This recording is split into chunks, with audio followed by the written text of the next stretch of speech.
Well, greetings again. This is Dr. Bill Wyatt with the American Orthodontic Society, and I want to talk a little bit about ectopic eruption. In this particular case here is where it was not treated and just left alone, or they didn't even know it was happening, and you can spot it on the models, and you can spot it in several different ways, and I'll try to show you that. And this should be done when it begins to happen. In other words, you can't put off a child's orthodontic work until they're 12 or 14 and do it. You really ought to do these things along the way. And so I'm going to show you what happened by not being treated. And this will be it's an interesting case if you really look at it. It's pretty simple, and it shouldn't take me too long to go through the case. So let's get going here. Let me see. I'm going to have to get over here and get my little red arrow going. And now maybe it'll go. Okay, here is I'm not showing the facial structure right now, but I'll show it to you later at the end. Now, the ectopically erupting tooth was taking place on the right-hand side of the patient's mouth. And this is where the 6-year molar now eats into the deciduous tooth, and you'll lose the deciduous second molar, and that 6-year molar moves up into that place, and then you've got a very small spot to put the two bicuspids and the cuspid, unless you go back and open that up again, which we're going to do in this particular case. Now let's look at the side. Now this second deciduous molar, this thing keeps jumping back over that. Let me go back here. The second deciduous molar has already moved. It is gone, and the 6-year molar has moved forward into that spot. In other words, there was a deciduous molar in here, and this too should have been back at this place.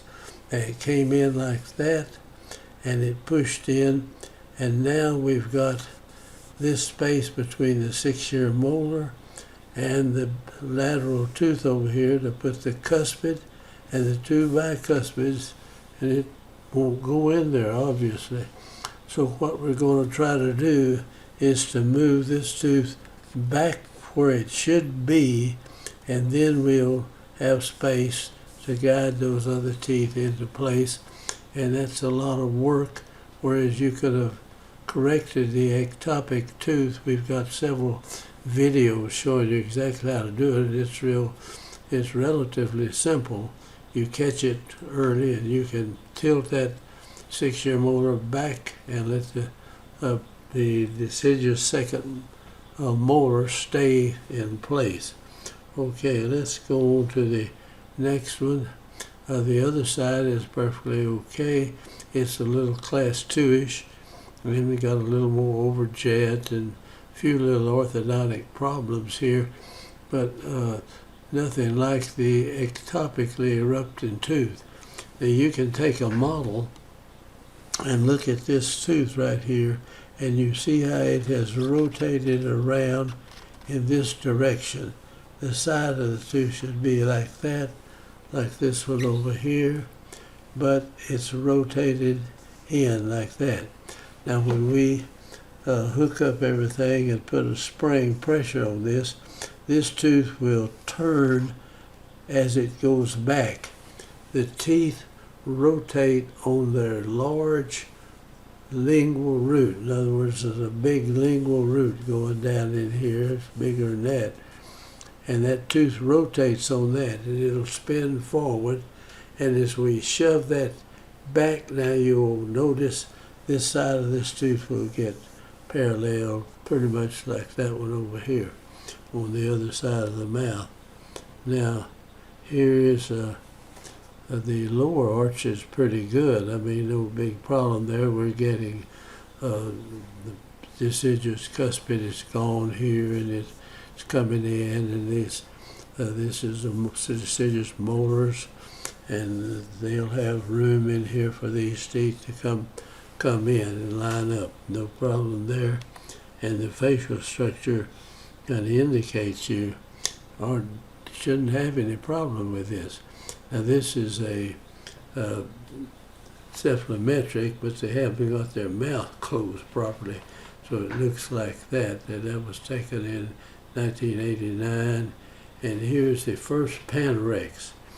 Now when this tooth right here was back in this area, and it was something like this, and then it ate the basal root structure of the deciduous second molar away, and then it just moved all the way up, and it's sitting right here now, and here's a bicuspid, and here's another bicuspid, and there's a molar teeth. Molar, that's the cuspid tooth, and we're going to try to put these three teeth in this space, and that's where the problem comes up. So we'll put spraying pressure and move this tooth, and I'll show you how it rotates on the way back. And you'll shove it back, shove the second molar back, and a wisdom tooth will form up in here. And we've already got wisdom teeth on these teeth, and we see something coming up there. Okay, let's go back with that. I don't know who will be watching this. There'll be a lot of people that are doing a lot of orthodontics that know all of this, where you can just look at something else for a while here, but most people don't realize this, and so I'm going to try to cover it as simple as I can here.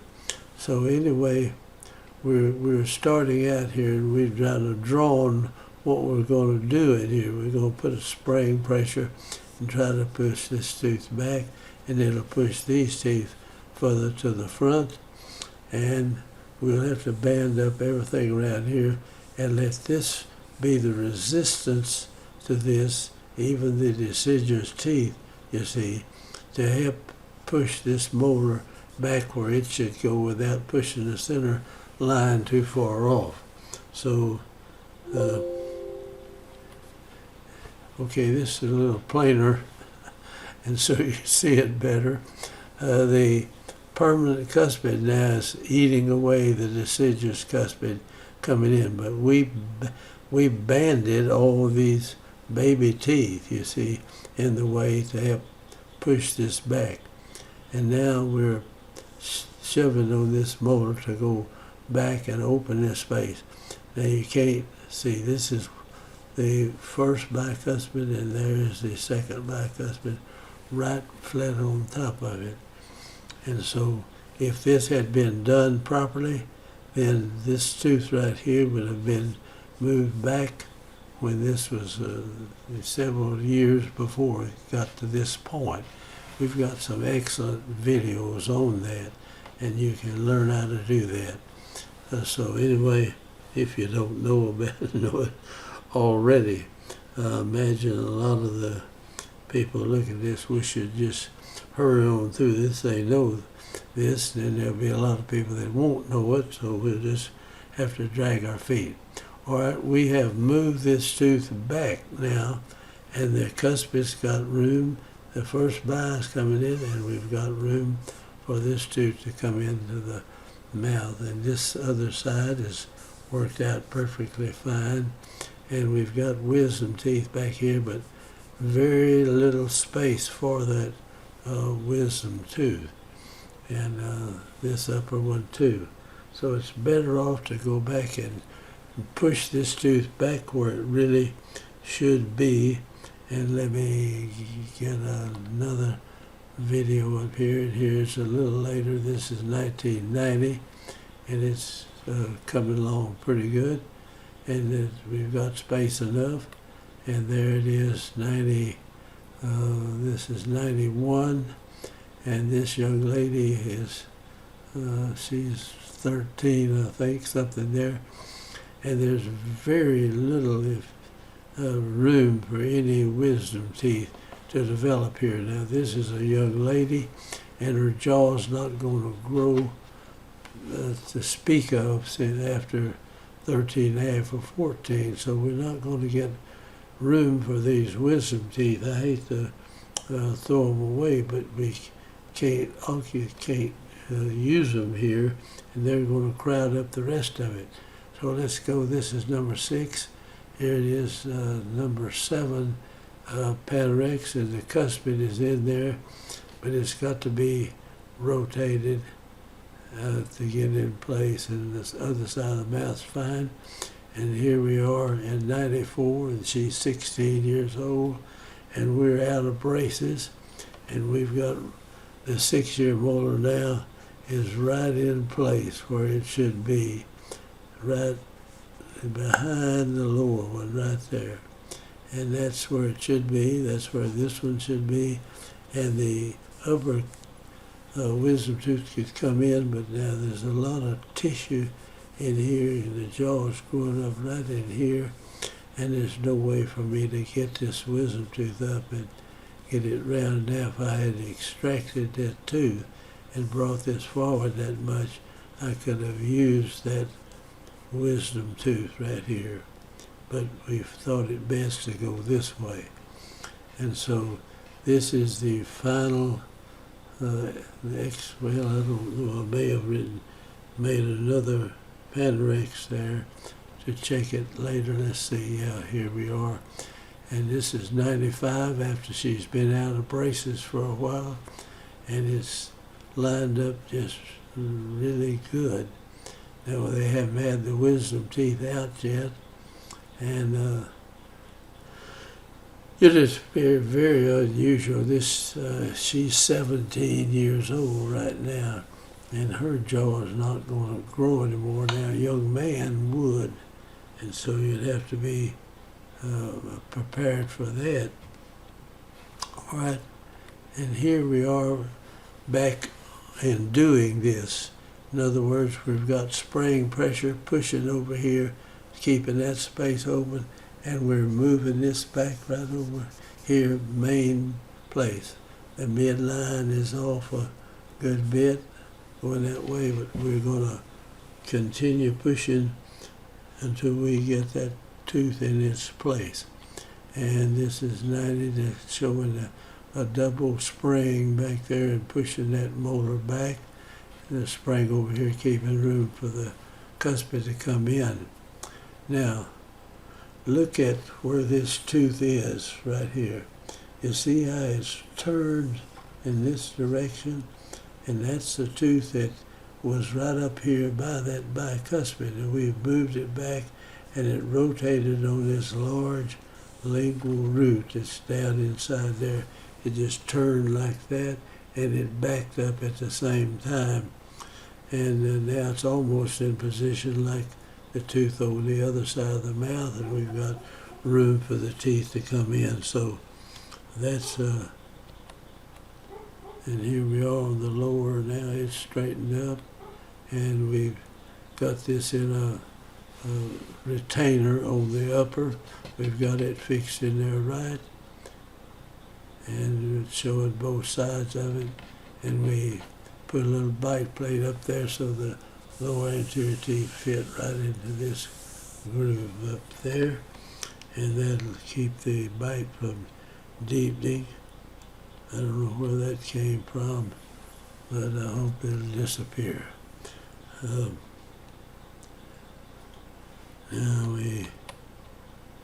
And here's the lower arch now. It's we finished the upper, we're finishing the lower out, and now this is, both of them are finished. This is 95, and you can see this is the side where this tooth was over here, and we shoved it back there, and the midline is right on when you look straight at it.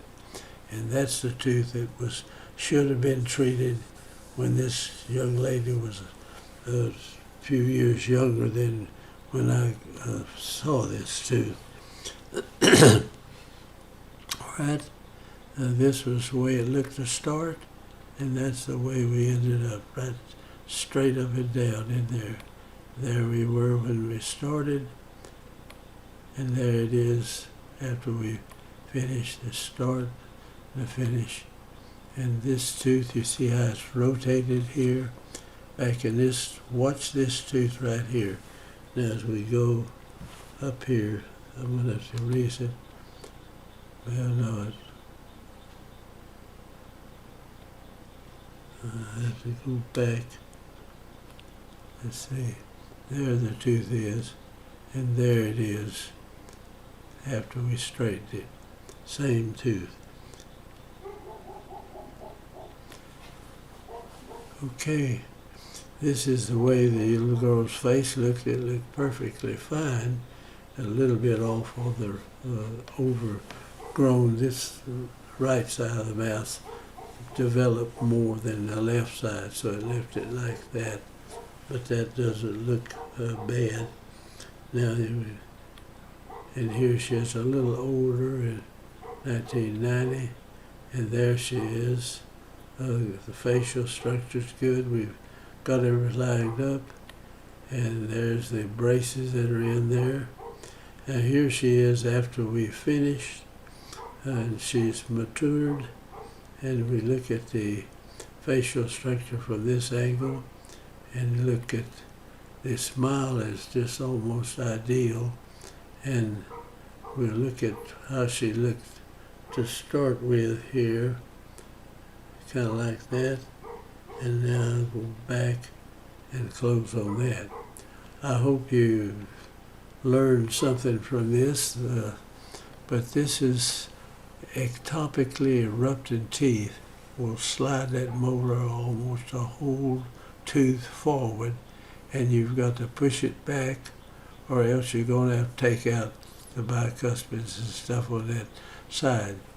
And this type of thing can be prevented if the person is being watched as they develop in there, and a molar starts coming in underneath the deciduous second molar, then you move it back. We've got several videos showing that, so look on that. Thanks for watching, and I hope you'll join our little group and subscribe to this, and we'll appreciate that. And I'm going to say goodbye, and we'll close out here.